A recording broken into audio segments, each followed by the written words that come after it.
How we doing, everybody? John here. It's a big Friday. We can't lie. It's a big Friday because that man, Ed Sheeran, has released his new album. It's just called Equals. I don't know why I did that.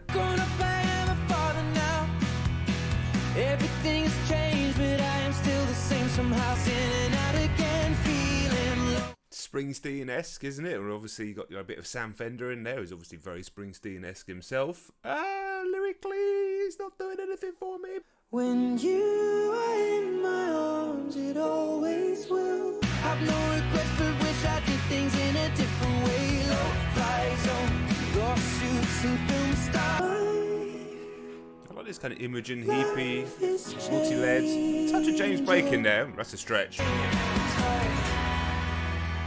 Listen, you can say what you want about Ed, but the thing is, he has, I was going to say a formula, but you can actually piece the formula together by his album titles. He knows how to make music that appeals to a lot of fucking people. This I've heard once and I thought it was terrible, Shivers, but we'll keep it going. Oh yeah. Yeah, I don't like this. Still catchy because it's Ed Sheeran. It's actually a better pop song than I thought when I first heard it. I'm not going to try and say this is going to end up in my top 10 songs of the year. Absolutely not, but it's fine. Yeah, you got me singing like, ooh, I love it when you do it like that, and when you're closer. Some people just know how to construct pop songs in a way that can appeal to literally tens of millions of people.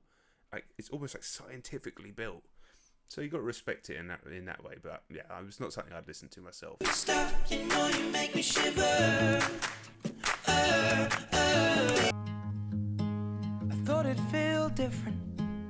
Playing Wembley, 80,000 singing with me. The first kiss, the first night, the first song that made you cry, the first look in your eye. That will be the soundtrack to many a first dance over the coming years. He's already got that on lock.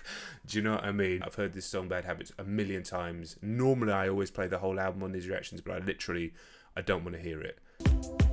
Okay. 80s drums. This is a dark parade. It's got those blinding lights drums.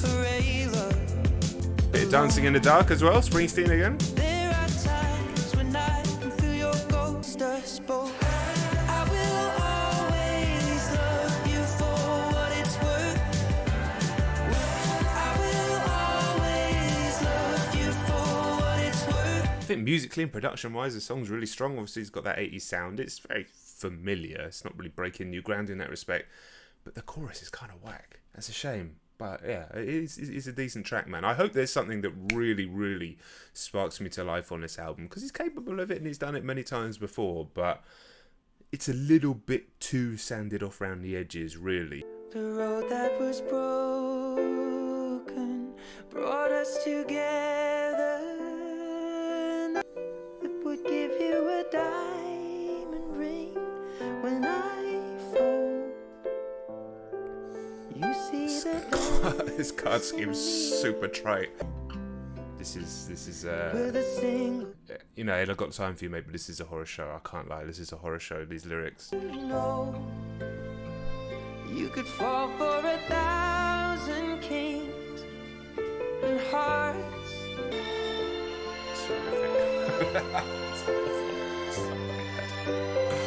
That was a fucking horror show. I need a shower after that song. Oh, awful. Let's pretend that song never happened and keep going. The stars are out of place. I'm never gonna leave your life. Even at the times I'm miles away. Sounds like a Phil Collins reject. But the album's going like this. I know it can change from day to day, but this love will keep alive. I'm never gonna leave your life. Listen, there's mainstream pop, and you know I don't mind any of that sort of music, but when it gets into the super bland, super just there's nothing to it. Oh, mate, leave off, come on.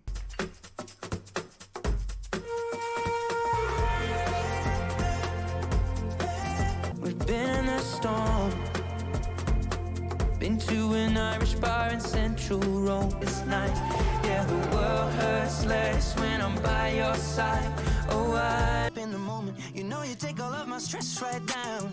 Help me get it off my chest and out into the ether with the rest of this mess that just time.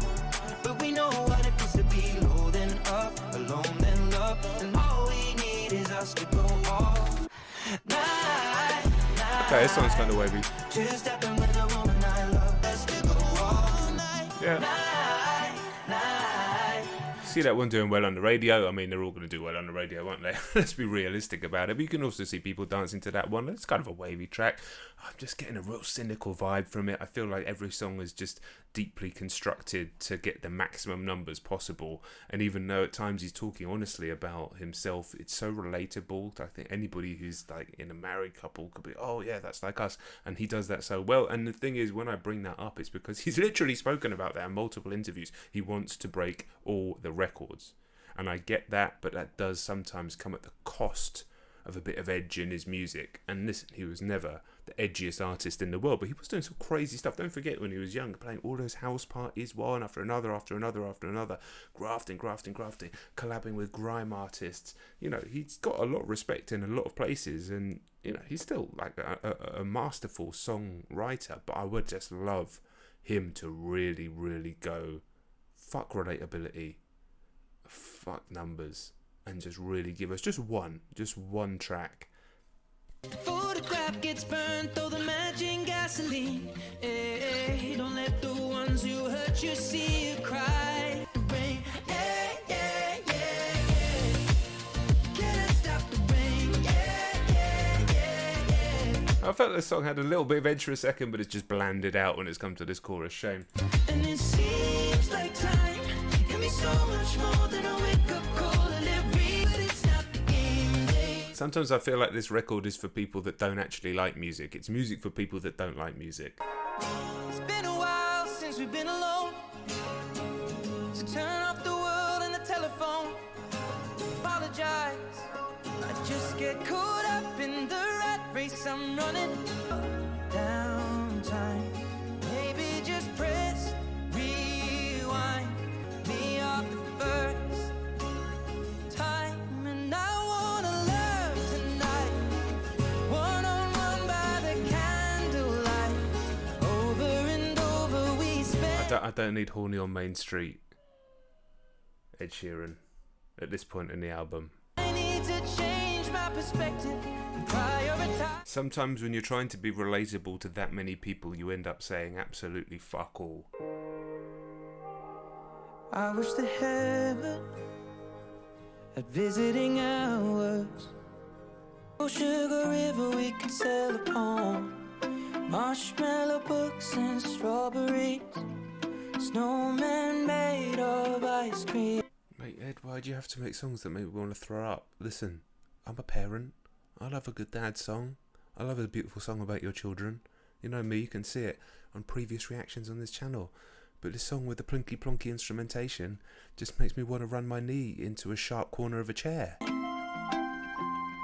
look so sweet. No, I'm sorry, I can't listen to that shit anymore. Okay. Daft Punk just turned up. Where the hell's this come from? I don't wanna miss one thing. We can turn the whole world down. I like the synth line. The shadow. Do you know what the problem is?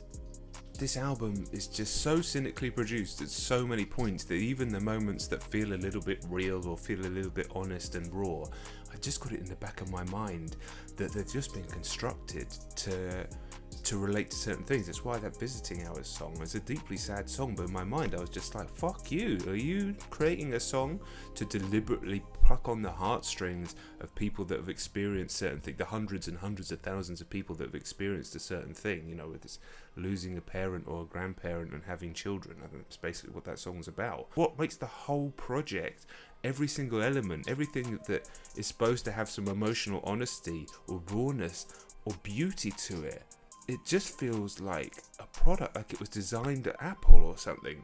And the whole thing just really just makes me feel a bit it's just a fucking so while I can't fault the construction and the songwriting, the pop melodies, the fact that millions and millions of people, especially in Britain, are gonna love it, millions of people in Britain don't love music. They just listen to what's played to them on the radio. Millions of people in Britain voted for Brexit. And you know what? Sometimes you just have to take a bit of a stand. By the end of that record, I don't ever want to listen to it again. It feels like a product created by a corporation. And I'm sorry, Ed, if you ever see this, I'm sure you won't. But, mate, I think you've got a lot more in you than to do that. Do you need those numbers that badly? I'm done. I'll catch you all soon, right? Peace.